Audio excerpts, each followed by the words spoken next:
We're back, baby. It is the Daily Stripe. Joshua Fisher, DJ, Nikki Snacks, Kreider. Today is Friday, July 7th. It's somebody in my family's birthday. I got to figure out if it's my uncle or my cousin. It's one of the two. That just reminded me. Thank God. Nick, we got a special guest today. Believe in Panthers host Desmond Johnson. Desmond's been with Believe for Des. You've been here a long time, man. I might have been one of the first hosts they hired. You're an OG. Yeah, we'll be going into season 4 of Believe in Carolina Panthers. Wow. Yeah, the season debut. I think third week in July. I think is what we're looking at the week right before training camp. So nice. You and Jay Stu. Yeah, and Skylar Callahan, beat writer. Skylar Callahan coming back. Sports Illustrated. Yeah, we're already starting to plot some things. Might have a special guest for the opening show, so keeping fingers crossed for that. But looking forward to it. Can you give us a hint? Blink twice if it's D'Angelo Williams. No. It could be Cam. He is a name that's being considered for the Ring of Honor right now. So that's probably, and he played defense. So maybe that's it. We'll let that simmer. We'll let that simmer. We'll talk a little Panthers. We'll talk a little Hornets with you. We'll start though with the Panthers. Do you think they can win the division? Because looking at their depth chart right now, assessing, we did the Falcons with Will McFadden. We felt kind of more optimistic than anticipated about the Falcons. The Bucks are kind of in the most gray area of any team. Yeah. And the Saints bring in Derek Carr. So what's your optimism, maybe your head and your heart on winning the division? I'm going to try to get you guys there because I feel like the Panthers not only can win this division, they should be the favorites to win this division. And I can go through numerous reasons why in terms of what the Panthers did right in the offseason and what the other three teams did not do in the offseason. Okay, run it, man. So for starters, every place I go, I hear either Panthers maybe as a potential sleeper type pick or the Saints for the most part for the division. The division's wide open. Like, I mean, the GOAT retired and Tom Brady. The Saints are dealing with the quarterback situation with Derek Carr, who as a 9-year pro, I think he's made the playoffs once or twice, something to that effect. Don't really trust him. I don't really trust Dennis Allen, the head coach at the Saints. He had a losing record with the Raiders to begin with when they brought him in. And the Saints are old. The Saints, on average, their average age is like 28 years old. They're the oldest team in the division. Cam Jordan's 33. Father Time is undefeated. Like, eventually it's going to catch up to the Saints. We're going to see it on the field. It's probably going to be this year. The Falcons have a quarterback situation. They're still a couple of drafts away from really being a threat. And that leaves Carolina. And if you took the name Carolina Panthers and the logo off of this conversation, and we just went through what would you want as a fan if your football team was hitting a reset button, what are the things you'd want them to do? And Carolina, to their credit, they literally have checked off the boxes of everything you want them to do. They went out and found a name brand, really good head coach that's offensive minded. They surround the entire coaching staff. We call them the Avengers because literally, if you look at this coaching staff, if you go down the list of the people they hired for this coaching staff, it may be the most experienced coaching staff, period, in the NFL in terms of years, rings, experience. You've got guys that actually played in the NFL. You trade up, you get super aggressive. We're not used to this in Carolina, how aggressive they've been. Trading up from 9 to 1, go get the quarterback you want. Clearly, it was Bryce Young from the beginning. Bryce hasn't had any kind of well, let me ask you this. Have either one of you heard anything negative about Bryce Young coming out of OTAs in Carolina? No. Neither have we. I haven't heard. The only negative thing that I've really heard is just size. But but that was, once he got in there and started messing with the playbook and everything else, everything's been positive. I cannot find a single bad day that he had or a situation where he wasn't understanding something or it just a rookie day. He didn't have anything like that. So you've got him under center. And the Panthers are just equipped to do this right now. This whole they're going to need 2-3 years type of thing. They were a game away from winning the division last year, and they were trying to lose at certain points last year. And they trade off their best player. They fire a coach midseason, and they still almost won a division. That base is still here. That base is still here in Carolina. Frank Wright didn't wipe the slate clean. He kept the things that were good and built around it. So for people to say that Carolina is only going to win 6 games or 7 games, I can't wrap my mind around this coaching staff with what they've brought in in this weak division, only winning 7 games. Like if you're betting on that, bet the over. This is a 10-win team. Hey, you sold it. I'm in. Yeah, I think they have a lot of what I'm looking for in a real competitor. Look, they have Young at the quarterback spot. He's starting, but they have an unbelievably competent backup, pretty much as good of a backup as you could have in Andy Dalton. Right. So really championship or playoff contending teams generally have good backup quarterbacks. I thought Foreman really ran well for them. Obviously they lost McCaffrey, but Miles Sanders, pretty much ran as well as anybody last year. So I thought that was a nice pickup. You lose DJ Moore, but you bring in Chark, you bring in Thielen. Nick and I have always had a soft spot for Laviska Shenault. We've always felt that he could kind of blossom into something, but no one's really used him right yet. And then you obviously have the rookie in Mingo. Hayden Hurst was a nice pickup. You have both tackle spots certified, and you have Cameron Irving on either. And so you have the depth in the offensive line, at least from the tackle position, which is again something you really need. And then the defense, man, and I could just throw it up here, because we could do that on StreamYard, which is the beauty of this whole thing. It's You missed Terrace Marshall Jr. I got to say real quick, the guys over at Barstool LSU, I was doing a radio hit in New Orleans last night, and I kept calling him Terrence with an N, and they called me out on Twitter. So shout out to Barstool LSU for correcting me. It's Terrace. Yeah. I think that's going to be a sneaky sleeper pick in fantasy football this year. Love it. Oh, yeah, I think so, too. I think he might emerge as the number one. People were trying to push DeAndre Hopkins on the Panthers just because of the Clemson fit and everything else. Yeah. Hopkins is 30 and hasn't played a full season in a couple of years. I like what they're doing, surrounding them with 5-6 wide receivers to see who can break out. If you have a rookie quarterback, kind of want to go that route. And I think Marshall and Mingo will emerge as the 1 and the 2 with this offense as we go further on. Sanders caught 50 balls out of the backfield last year in Philly. So that's another weapon that he can use to kind of get it out there. And Hayden Hurst, the tight end that they signed from. And you have Ian Thomas. Yeah. Ian Thomas, they re-signed. Tommy Trimble's still on this team, the young kid from Notre Dame. And Frank Wright likes to use tight ends in his offense. So they've got pieces. They've got things there. They just didn't have competence at the top for 3 years. So I think when people saw that the Panthers picked first, a lot of people, it gets lost in the weeds that they weren't the worst team in the NFL. They were in the 9th slot. They were going away from winning this division last year with all kinds of injuries and nonsense on the roster. They have tightened that up. All of it's tightened up, This roster really reminds me of another team in the AFC South, the Jags. What they did last offseason, made a bunch of splashes. Not huge names where they're blowing you out of the water with superstar talent, but guys that fit really well, that contribute, like Christian Kirk, right?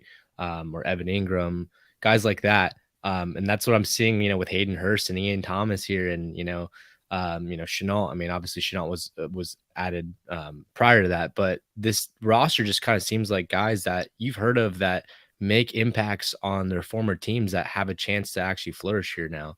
And then of course the defense, the Jags have always had a pretty decent defense. And I mean, we're looking top to bottom at the depth chart that the Carolina Panthers have on defense, and a lot of guys that you heard their name called a lot in college. A lot of young guys on defense, J.C. Horn, Derek Brown, Shaq Thompson. I mean, these are all big names. Yeah. One of the things that I do have to give Matt Rule credit for was that he wasn't bad in terms of talent evaluation going into the draft. If people remember in 2020, his first year, they were the only team in NFL history to use all 7 of their picks on defense. And they kind of cleared the whole slate on the defensive side.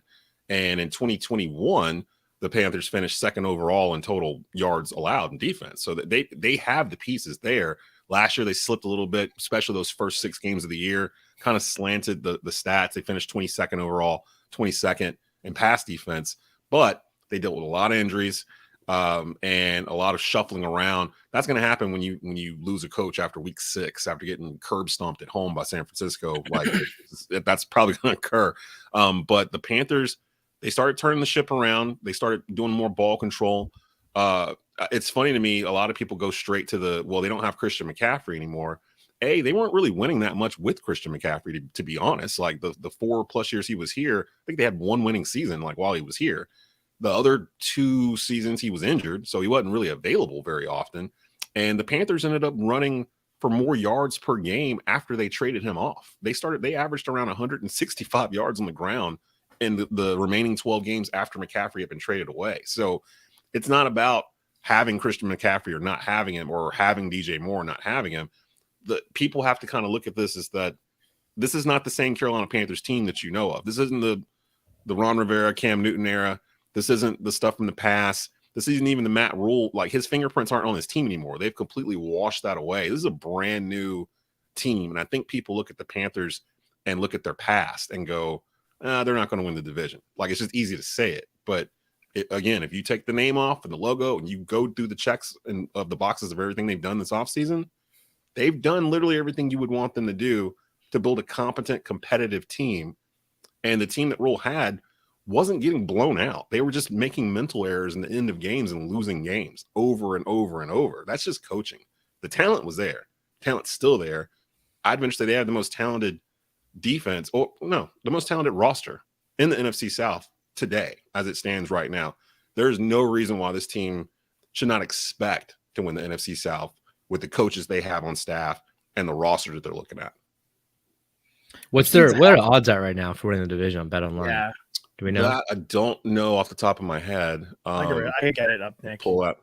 I'd imagine probably the Saints probably have the best odds. Just because, I mean, look, I know what you're saying about the Saints having an old roster, but there is something to be said about having experience, right? I mean, Cam Jordan, he's been doing it forever there, and Demario Davis. Like, I think that defense isn't going to take a huge step back, but I mean, the big problem last year was quarterback. The big problem was just offense efficiency. And look, I know that Derek Carr gets a lot of slander and he hasn't had the best experience, coming out of Oakland, but there were some good years there where people were thinking, okay, like Derek Carr might be a top tier quarterback, like maybe he's the guy. I mean, they took a lot of chances on him. Josh was really high on him for a while, and I think people draft him pretty high in fantasy. I mean, every now and then I see people starting Derek Carr. So maybe you get a change of scenery. You get the right pieces. I mean, they've got Olave. Michael Thomas hopefully comes back for a full season.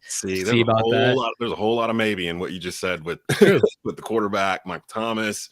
Right. Mara's been having injury issues the past couple of years, and they're all getting older. Like, they're all getting older. And the Saints, they're the team in this division where they bump right up against the salary cap every year, and somehow they figure out a way to kick the can down the road. And they've done it successfully for 5 or 6 years. I think that's coming home to roost, like, over the next couple of years, where you just can't do. If you're in a position where you're a hit away from Jameis Winston having to come in and save your franchise, I'm not sold on. I'm not sold on that being a solid way to go as it stands right now. So no, but I think they could have, like, there's a world in which they have the best offensive line in your division, like.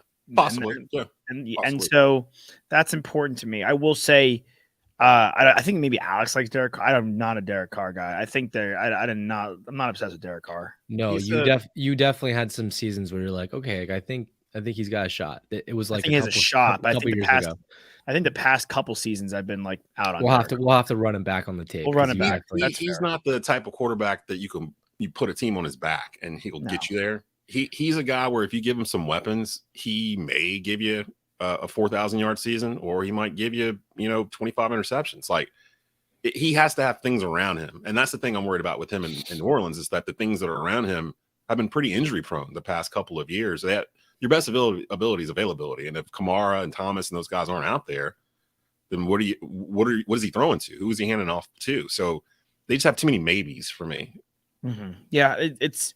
I would say, though, to me, the biggest issue for Nola and Tampa Bay, quite frankly, for me, is head coaching. I think Dennis Allen, like you said at the top, is a big question mark. He hasn't really won. I think Todd Bowles also. I'm very confused on why he kept the job. Because I think they are trying to enter the Caleb Williams sweepstakes. I think that's what Tampa's doing. I think Tampa's trying to. They're just going to have a buddy that's a Tampa fan, and he's hoping the Bucs don't win more than 4 games or whatever this year. Like, he's fine with Cal Trask being the starter because they want Caleb Williams the following year. But their roster's not bad. If you take away the quarterback position and the head coach, like, their defense has guys a lot, and their line is good. Their receivers are great. Like, they have stuff in Tampa Bay. So There's- it's not like, there's something to be said about losing Tom Brady. Like, look at New England. Like, they had players still there too when Brady left. But Yeah. when you lose a guy like that out of the building, there's a certain level of accountability. It's just not there anymore. And I don't know if Tampa the year after is going to be able to do this. They were only competitive last year because Brady came back. Like, if Brady hadn't came back last year, they wouldn't have won the NFC South, in my opinion. I don't even know who the quarterback would have been if Brady hadn't came back. And So, they barely won the NFC South. I mean, there were some ugly games. Next to last week of the season, Tampa, Carolina decided the division. Basically, we had third and fourth string cornerbacks out there trying to defend against the GOAT, like, because all of our cornerbacks were injured, and he literally took advantage of it the entire game, and that's how they won the division. Same with Tampa. Like, their quarterback situation is just like, who do you trust? Do you trust Baker Mayfield at this point of his career? not anymore. Anywhere? I used to. That is a guy I used to really love. I'll admit that. Yeah. I thank God you lost the division. I had a bet with your co-host Jonathan Stewart. Oh, that's right. Yeah. That they had won a few. That'd have been terrible. I would have literally be like cut in half. Yeah. So I'm a little excited that y'all didn't win the division, but I don't know if Tampa.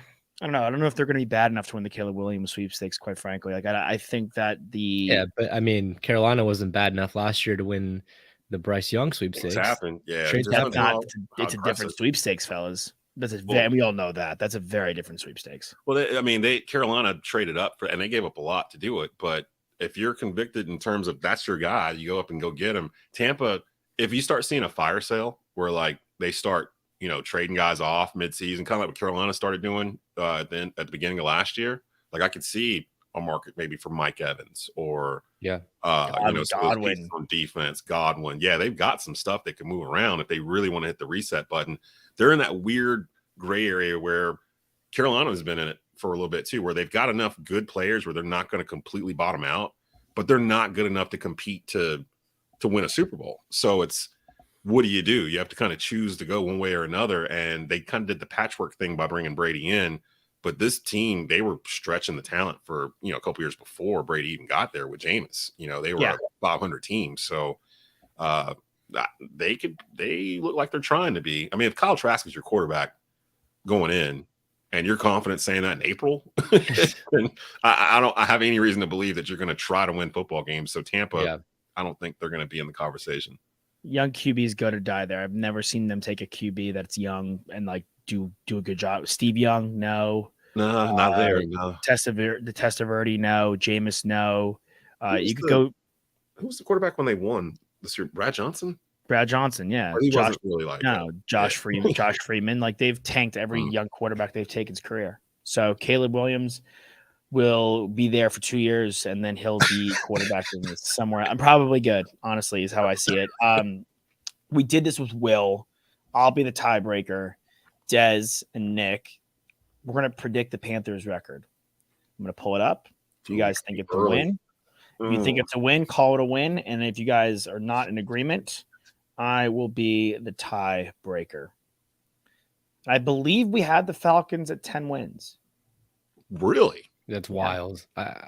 Yeah, we're gonna fix that. I was a tiebreaker for a lot of those, and Will and Toss for some reason were way too high on the Falcons. They were high. What is it about the Falcons that makes you think that they're gonna win games? I'll tell you what I think about the Falcons that excites me. As long as Ritter doesn't make mistakes, and again, going back to your point, that's still like a major what if to have in the building. If Ritter doesn't make mistakes, all of a sudden you have London, you have Bijan, you have Pitts, you have a lot of guys that can do a lot of different things on offense, and it opens it up. Your offensive line's pretty good. To me, though, their defense still leaves a lot to be desired. As much as I love Bijan and as exciting as a pick that was, they should have taken Jalen Carter. And I get like he's had some issues in Georgia, and you may not want to keep him in state and kind of want to get him out of there, but they should have went defense. Their defense has been so bad for so long. I agree. Yeah.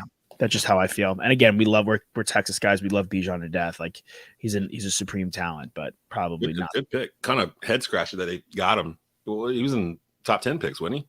Yeah, he's eighth. Yeah. So I was kind of surprised that they would do that, and not if Carter had dropped. So yeah, you're right. I kind of was surprised on draft night, but that can help a young quarterback having a run game. And if he pans out and the offensive line pans out, Atlanta could surprise some folks, but I don't think that. I don't know. Let's just. Well, you know what? We're at Atlanta week 1. Des, win or loss? That is a Panther win. That's a sentimental win too, because head coach Frank Wright, his first game starting for the Carolina Panthers was against Atlanta at Atlanta. So him, Dom Capers, who's on this staff, he was the head coach of the Panthers year 1. They've already discussed that. They looked at the schedule and said, oh, it's Atlanta week 1. How about that? So they're already juiced for that game to begin with. And it's going to be the beginning of the Bryce Young era. Again, I don't trust Atlanta to be anything more than a 500 team. I think they'll be competitive in spots, but does that say 10:30 a.m. start? Is that what that's 10 saying? a.m. We're West Coast guys. Oh, okay, gotcha. Don't panic, my friend. You're good. Like, Nick, win or loss? Yeah, it's the win. I'm gonna give a dub. I'm gonna give a dub to Carolina on that one. Yeah, same. Okay. At home versus NOLA. I am going to give them a win in that one too. Late kickoffs. Panthers typically don't do well in late kickoffs, but this is a division foe. They're playing 2 division opponents first 2 weeks of the season. I'm sure this coaching staff will hammer into this roster's head how important it is to get off to a hot start, especially with 2 division games right in front of you. And you're getting New Orleans early. I'm going to pick Carolina to win that one as well. Nick? Yeah, I'll ride that. I'll say they split, but this is Carolina's first one. Okay. At Seattle, then home, October 1st versus Minnesota. I'm going to give them a loss versus Seattle. That Seattle team's sneaky. If Geno Smith can have a year like he did last year, which could be a big if too, but they gave him a bag because of it. So if they're expecting Geno to be close to what he was last year, they've put pieces around him, and they're slowly rebuilding that defense too, in the mold of what they did before. Seattle is a surprise team. I think they're going to challenge for the NFC West, to be honest, and that's a tough place to play. A 1 o'clock kickoff in Seattle, coming cross country. I'm going to pick Seattle on that one. That one might be a little too tough to overcome. Nick? Yeah, that is tough to travel cross country for sure, especially in probably one of or the most hardest places to play in all of the NFL. That's a loss.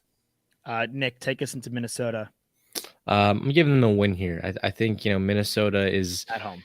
Yeah, at home. I think Minnesota is a team that is kind of on the fritz. They need to figure out what they're going to do in their quarterback situation. This is kind of like the prove it season for Kirk Cousins. If it doesn't work, then I think it's time to kind of refocus your attention on something new. Maybe they entered the Caleb Williams sweepstakes, but I think there's going to be some trouble here in this division, and Minnesota is definitely taking a step back. So I'm giving Carolina a win.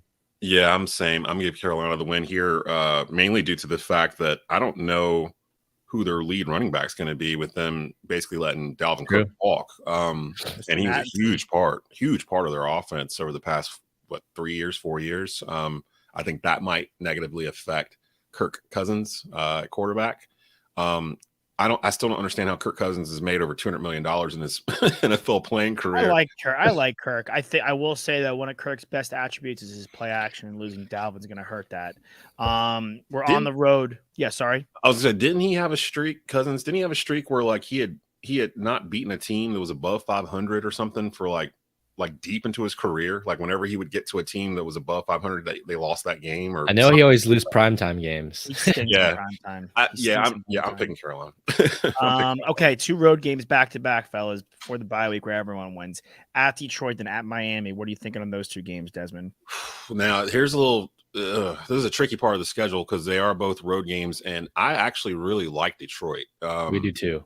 I think it's because of Hard Knocks from last year, which is sad that they're not going to have. It looks like they're not going to have Hard Knocks this year, or if they do, I heard it was the Jets. But kind of fell in love with Dan Campbell and Deuce Staley, who's now a part of this coaching staff here.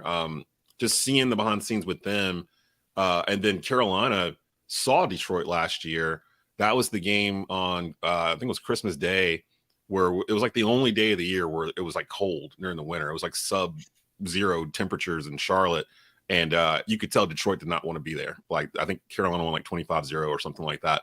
But Detroit, they were actually, Jay Stu was saying he was at the stadium that day, and you could see the Detroit players in the tunnels, like they just did not want to go outside like that day. So this is kind of the comeback game for Detroit, maybe if they're still thinking about that. But Deuce is with us now, so he might be able to hype that, hey, get this for me, that kind of thing. I'm going to pick Carolina against Detroit. In one of those games where it's going to be, that's one of those national games where it's like, if they win that game, at that point they would be, I think I've only picked them to lose to Seattle. They'd be like 4-1 or something like that. They would be 4-1. National media starts picking up on them after that game. Nick? Yeah, I'm gonna disagree with Des here. I'm high on the Lions here. I think this is their year to win this division, and they got to take care of the games that they're playing at home.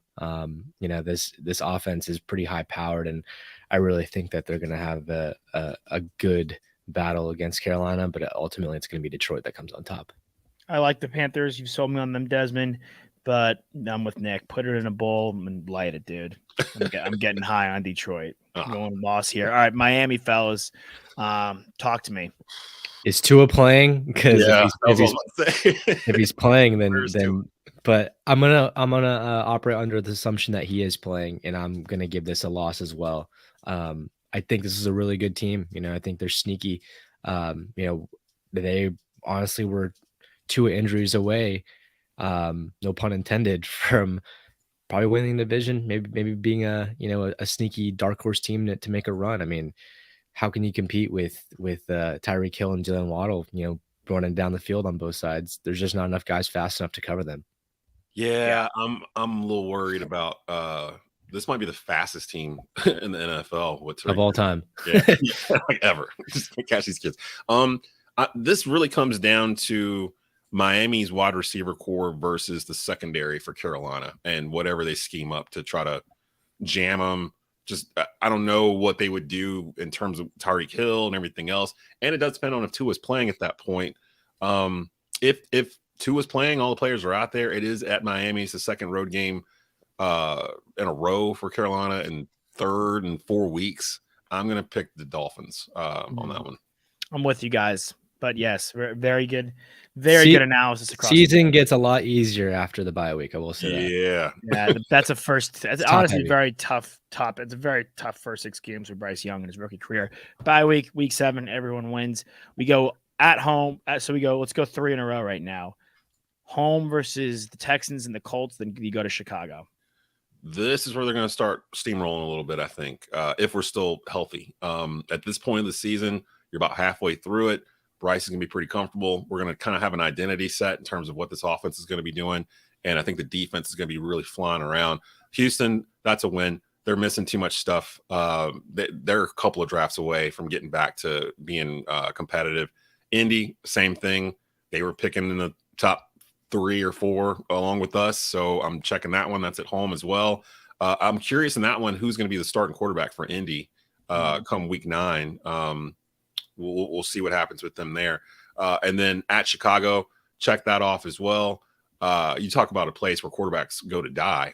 Chicago, other than Jim McMahon and Sid Luckman, what quarterback has succeeded in Chicago like ever?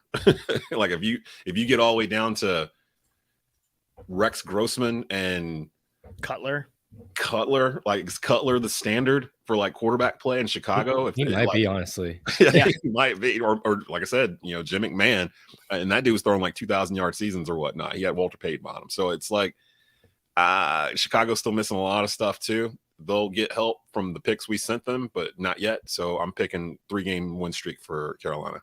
Nick, do you disagree with any of that? I want to maybe push back on one of them. I think the Texans game for sure. You guys have that in the bag. I mean, agreed. Stroud versus Bryce Young. I mean, it's teams inferior. I do think Houston's going to be better than they were last year, but not that much better.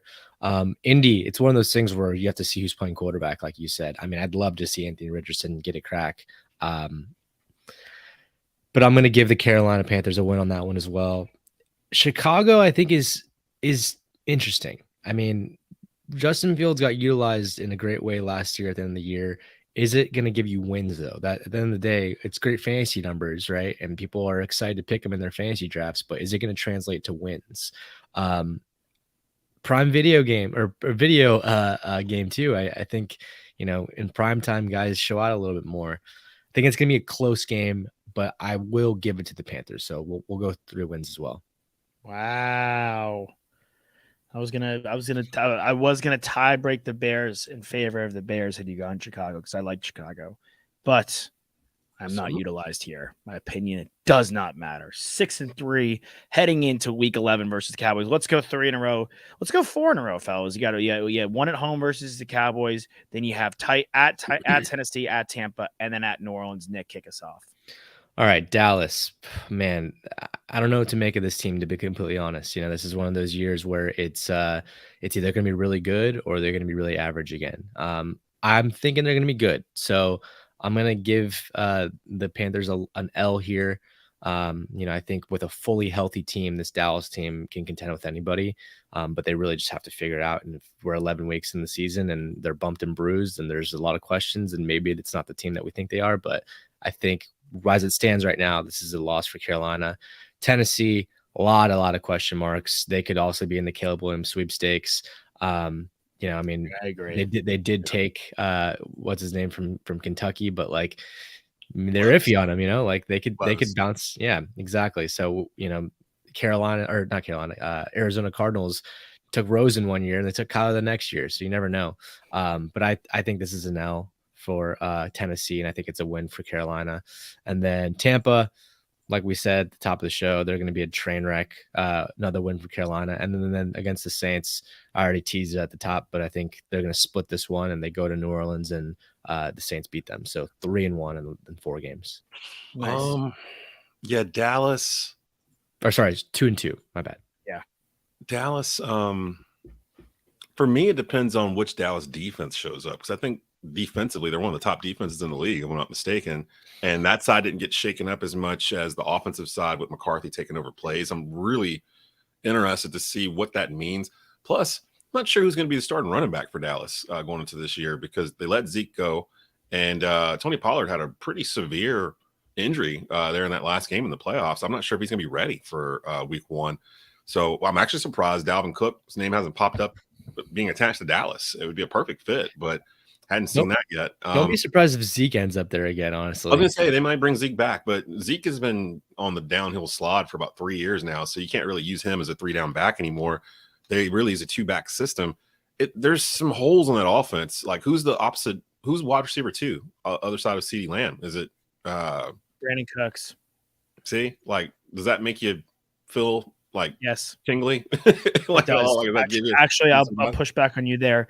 Brandon Cooks has been unbelievably successful everywhere he's gone. No one's been traded for more first-round picks than that guy. He was great in New England. He was great in New Orleans. He had good success in Houston when he had a quarterback. I think being the number 2 receiver in Dallas, I think he's going to have some opportunities to shine. So why does he keep getting traded? Because teams capitalize on his valuable. But you would think eventually a team that already has him would recognize that value too and keep him, as opposed to keep moving him on and on to all these different teams. I don't know. Whenever I see a guy that gets bounced around like that, it makes me think, well, he must have some sort of flaw that he just can't get around, whatever it might be. Maybe it's off the field. Maybe. I don't know. Look, he went for a first-round pick for every team pretty much that he was traded to. He's not a winning player. When the Patriots went to the Super Bowl and lost the Eagles, he was their number 1 receiver. The following year, when they came back and they beat the Rams number 1 or number 2 receiver, depending on how you looked at it, was Brandon Cooks. Yeah. I mean, he's had success. Well, he's been on successful teams everywhere he's gone. I won't deny that at all. Then you got the issue with Dak. They have to decide what they're doing with Dak, because Dak, after he got that money, it felt like he was throwing more interceptions than receptions. He was just tossing 2-3 interception games. It was nuts. So if he gets that under control, gets back to the way he was playing the first couple of years in the league, I could see them winning that. But I'm kind of wanting to take Carolina in a surprise right there. I am. I'm going to take Carolina right there. It's a home game. I feel like home field advantage is going to be crucial this year for Carolina. I don't think I've picked them to lose a home game yet, so I'll pick Dallas there. Tennessee, it's a road game. In theory, they should win that as well, because I don't know who the quarterback will be at that point, if they'll still be Tannehill or if they'll turn it over. I'm assuming Derrick Henry will not be Superman forever. So I'm assuming eventually Father Time will catch up to him as well. Didn't even think he was going to be on this team, to be completely honest. I think he's going to be gone. Yeah, he might be gone. So we might be looking at a whole different Tennessee Titans roster by the time we get to late November. I'm picking Tampa. I'm picking Carolina to beat Tampa. Did we go to New Orleans too? Was that you went down all the way to New Orleans? And then I'm going to actually pick them to sweep New Orleans. So I don't think they're going to have a 7-game win streak, but so that was four wins you just gave them. Yeah, and I picked them to win the 3 before. I'm going to have them lose to Dallas. Okay, they'll lose to Dallas, so they're going to go 3-1 here. But I'm going to agree with Nick and put them at 2-2. I think they're good, but I think they're a year away from being really, really good. I don't think y'all are really, really good yet. I think you're going to be. I'm with you. I think you're going to be good. I think you're going to. And look, right now that puts them at 8-5. That's a good competitive football team. That's a playoff team as it stands right now. That's a playoff team as it stands. And I think that's. Yeah. And then you have a home game versus Atlanta. Do y'all think that's a win? Yay or nay? Yes, that's a win. Okay, so now we're at 9-5. How about home versus Green Bay on my birthday? I think that's a win too. That's the only one because I don't know what Green Bay. We haven't seen Jordan Love, so it's I can't really. It'll be good. I think they're going to be better than people think, and they're in the same situation. Their division's kind of up for grabs. But it's a home game, so I'm actually gonna take Carolina for that one too. I think I've got them going undefeated at home. So okay, you got to think you win the home game. So right now they're 10-5. You're at Jacksonville. I think they lose the Jacksonville game. I think Jacksonville's for real this year. Trevor important game for Jacksonville gets that experience under his belt that he needed in the playoffs, and they surprised people last year, but they're the favorite now. And I think it's in Jacksonville, and they're gonna make a statement here and try to push their way in for good seeding. And then I think they beat Tampa again. So that finishes them up with 11 wins for me, right? Yeah, and I think same thing with Jacksonville in terms of I think Carolina this year is where Jacksonville was at last year. And they had a pretty good season, got into the playoffs and won a playoff game. That's good stuff in terms of what we could expect year one from Carolina. I think that's similar to what's going on. And that happened from bringing in a new head coach, having a franchise quarterback, and finally, letting him do his thing and putting pieces around him. Same recipe they just did here in Carolina in a weaker division, really. And then that last game was it Tampa? Yep. Yeah. Carolina to win that game too. You're 11-6. I mean, I think that Jacksonville game, when y'all see them, I think that's actually a pretty important game. Big time. I think both teams will be fighting for seeding. Yep. I agree. And you might even see they might flex that game, honestly. Could be. Absolutely. You might Lawrence see them. Bryce Young prime time. So I mean, you can't ask for much more. And you might see that. You might see that Jacksonville team. This is a very hot take, but just because of the division they play in, and I'm fully confident that they have the capability of sweeping that division, you might see Jacksonville in that instance going for the AFC #1 spot. That's a little tough. I think there's a hot take. A lot of good teams in the AFC this year. Run that back again. What did you just say? my hot take is that Jacksonville is going to be contending for the #1 spot in the AFC. Can I sell you this pen really quickly? They're not better than Kansas City. I'm not saying they're better than Kansas City. It's not what I'm saying. I'm saying they're contending for the #1 spot. Who won it last year? Kansas City. What spot? Yeah. Oh no, it was Kansas City or Buffalo. We're talking about who won the Super Bowl, got the #1 spot. Who won the 1 seed? Kansas City. Kansas City did. Yeah. Kansas City was the one. Yeah, but before was Tennessee, who was the fakest #1 seed of all time. But they played in the AFC South, and it was a winnable division. And they played a lot of bad teams. If you're the Jaguars, they are head and shoulders better than every single team in their division, at least for me on paper. And I think Nick and Desmond, it sounds like you guys are in the same boat based on how we evaluated that Titans game. It would probably be the #2. Yeah. And we said that Carolina's going to go in there and win. I think Indy's #2. Indy maybe, yeah. Indy might sneak up on it because they still have a pretty good offensive line and they can depend on the run game. And we don't have any idea what Anthony Richardson's going to look like. If he comes out the gate based off of his stats and everything and his measurables, and he actually is the real deal, I could see Indy having enough to compete. But I see where you're pointing. I see where you're going with Jacksonville. Because look at every other division. To me, the AFC East is a gauntlet. The Patriots are the worst team in that division, but they could have the best defense. the AFC North, like the worst team is Mike Tomlin, but he's never had a losing season. And I don't know. I'd say Cleveland maybe might be the worst team. Brown. Even they're Okay. talented too. Great. I mean, they're talented too. I'm They not have Deshaun betting Watson Mike Tomlin team. Like, I don't care if he's got high school seniors out there. Like, they're still gonna get after you. Cleveland.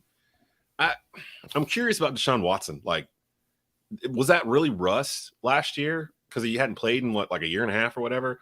Or is there something else? Like, was that just like a flash in the pan year in Houston that got him to begin with? He's amazing. I think it's Or like is he combination. I think it's a combination of rust and just like a mental psyche that's going on right now with just all the stuff that happened in the off season. Especially in a quarterback where, like, you know, besides the kicker, like, it's the most mental game out there on the field. So I don't think his head was completely right. It might not ever be right.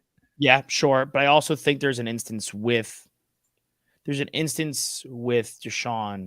where once the suspension kicked in last year, those 11 games, I think it was, he wasn't allowed of any team contact or team activity. So all the adjustments the team is making, all the reps the teams are getting together, he's completely behind the 8 ball. So I think a full season with the adjusted playbook, with all the adjustments they made with the team heading into the season, a full preseason and a full week 1, I think we're going to see a different Deshaun Watson. And then you go to the AFC West where the Chiefs, the favorite, as they should be. But the Chargers ain't no slouch. I'd imagine the Broncos to me have to be better than they were last year. And then the Raiders, we'll see.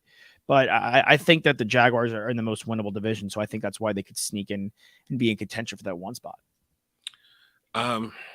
In the end, though, it's Pat Mahomes and everybody else, I think, really.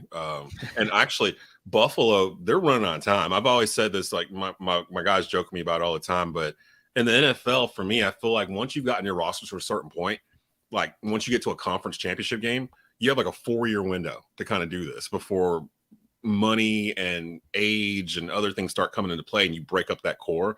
Buffalo is right at year 3 or year 4. Like, they need to do it now, because if they don't get it done now, it's going to be a while before they go back again, because Kansas City already went out of their 4-year window and they're still winning. Like, they basically rebuilt the offense around Pat Mahomes again with just random pieces. Like, who's the number 1 wide receiver for Kansas City? Rice, MVS, Travis Kelce. Well, not counting tight ends. Like, if you just had to pick who is wide receiver number 1 for Kansas City, who is it? Like, I don't think it matters. Yeah, I really don't think it matters. Which is the argument always taken to people saying Carolina didn't have one. I don't think you need a wide receiver 1 that everybody's like, oh, we got to go double that guy. You just need 3 or 4 dudes that can catch. Yeah, but they also have Patrick Mahomes. Like, they also have Pat Mahomes. So that's why it doesn't matter. Yeah. And an unbelievable and Andy Reid. line. Yeah. Yeah, the offensive line's solid. They're well run. Yeah, Andy Reid, he should get more flowers than he has. He's an awesome coach. He really he'll take burgers instead. Yeah. Yeah. I mean, Buffalo, I'm with you on Buffalo. Like, I said this the other day. This is my other hot take of the year. Like, I wouldn't be surprised if Buffalo won the division, and I also wouldn't be surprised if they came in last. There's a lot of smoke with the Jets right now. I don't know if we've watched this movie with the Jets, like with Brett Favre. We've seen this movie. That 1 year, they did get to the AFC Championship game. I think it's different though. Like Aaron Rodgers just came off like 2 back-to-back MVPs. Brett Favre was like, he was almost when he left there and went to Minnesota, he was having an MVP season in Minnesota, and they got to the NFC Championship game. Remember, that's Bountygate, all that stuff versus the Saints. So I mean, it kind of follows the same thing. But I don't know, man. It's hard to say the Jets are going to do anything. Like, it's just hard. Like, he hit the Jets before he hit Minnesota. So I think that helps your point. Yeah, right, exactly. So I mean, I don't know. That division's wild. Like the AFC West and the AFC East. I don't really know. Like, there's a lot of really. Be happy you're in the NFC South, my friend. Be happy you're in the NFC South, where there's like no quarterbacks at all. Like, basically, so yeah, nothing to ride on. Ray State. Des, absolute pleasure, man. We'll get you back during the season, and we'll have to get you. We didn't get to talk any Hornets really, but we want some more time for that. We'll see Brandon Miller and Wembanyama play tonight. They'll tip in Vegas, which is pretty exciting. And we'll see if this team can get it done in, I guess, the post-Jordan era. Who knows what between. He's still a minority owner. He's still gonna be around and be a figurehead. GameStop, baby. He's just not gonna. Isn't that a crazy? Did you know that? What was that now? The GameStop theory. Mm-mm. So he invested his money with Plotkin, Yeah. I think, and they put a lot of the money in the opposite end of GameStop that worked. Oh. And so he ended up owing him money, but he didn't have the money. He just had the assets, and his biggest asset was the Hornets. So And he that's sold why? them the Hornets, and that's why he Wow. sold the Hornets. But he's gonna get like $2 billion off of it. What were you saying? That some of that $2 billion he owes them? He owes them money. He owes them like $500 million. So he's still gonna get $1.5 billion off of a Sure, yeah, $200 million he'll make his bank, but his biggest asset was the Hornets. So that's why. That's nuts. Wow. No, I hadn't heard that theory all the way through. I had heard something about Jordan going broke or something like that. But I'm like, the dude's worth $2 billion. Like he's okay. Yeah, he'll be fine. He'll always be fine. But TikTok, baby. Best Yeah. news, better than CNN. All right, Des, absolute pleasure, man. You're great. Thank you, man. We really appreciate you. And I guess we're off the Falcons train and back on the Panthers train. So see ya, Atlanta, and the shout out to their families. Here we go, theirs. Hit your free throws, everybody. We'll see you guys next time.